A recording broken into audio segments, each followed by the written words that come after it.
Zone 8, please. Steve Casbell from Atlanta. My question concerns Gillette. Do you think their goal of trying to grow earnings at 15+% kind of got them into their current inventory problems at the trade? And as well, the Duracell acquisition, I know at the time neither one of you were the biggest fans of the deal. I just want to know how you feel about it now. Well, I would say it's a mistake, and I've said it, I think it's a mistake for any company to predict 15% a year growth. But plenty of them do.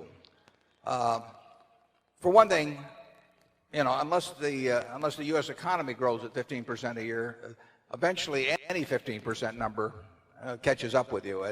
It doesn't make sense.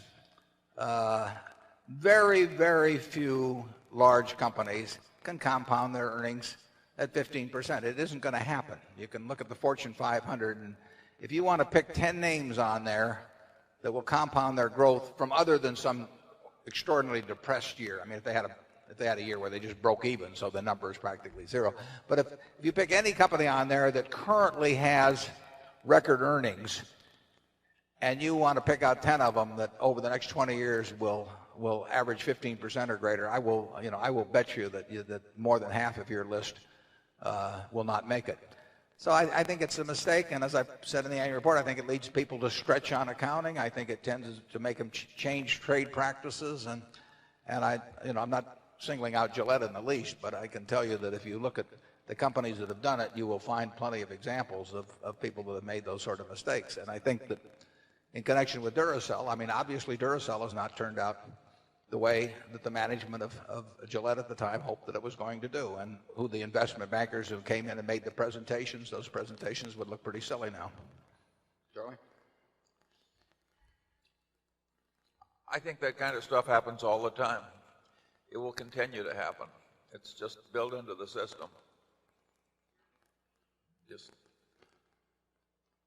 I see more predictions of future earnings growth at a high rate, not less. I mean, a few people have sort of taken an abstinence pledge, but it's very few. It's what the analysts want to hear. It's what the investor relations departments want the managements to say.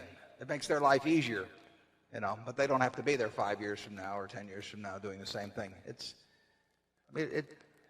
If we predicted 15% from Berkshire, you know, 15% means that, assuming the same multiples, I mean, that means, you know, in 5 years, 200 billion, in 10 years, 400 billion, you know, 15 years, 800 billion, trillion six in 20 years, and the values get to be crazy.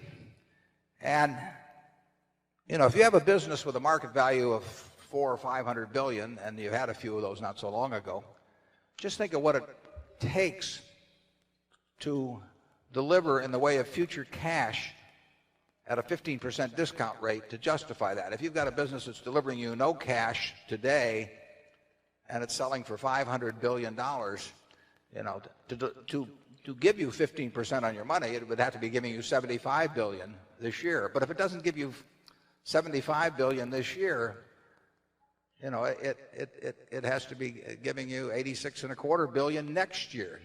And if it doesn't do it next year, it has to be giving you almost $100 billion in the third year.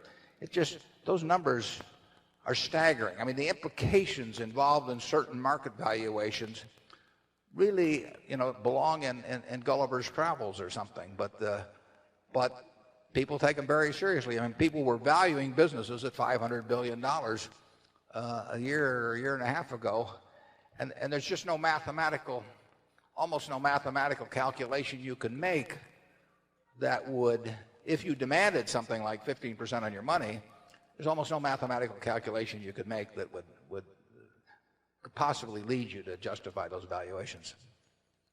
Charlie, have any more? Well, I said on another occasion that to some extent stocks sell like Rembrandts. They don't sell based on the value that people are going to get from looking at the picture. They sell based on the fact that Rembrandts have gone up in value in the past, and when you get that kind of valuation into stocks, some crazy things can happen. Bonds are way more rational because nobody can believe that a bond paying a fixed rate of modest interest can go to the sky. But with stocks, they behave partly like Rembrandts. And I said, suppose you filled every pension fund in America with nothing but Rembrandts. And of course, Rembrandts would keep going up and up as people bought more and more Rembrandts or pieces of Rembrandts at higher and higher prices. I said, wouldn't that create a hell of a mess after 20 years of buying Rembrandts?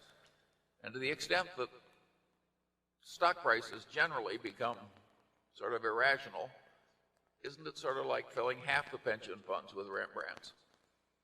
I think those are good questions. Once it gets going, though, people have an enormous interest in pushing Rembrandts. I mean, it creates its own constituency.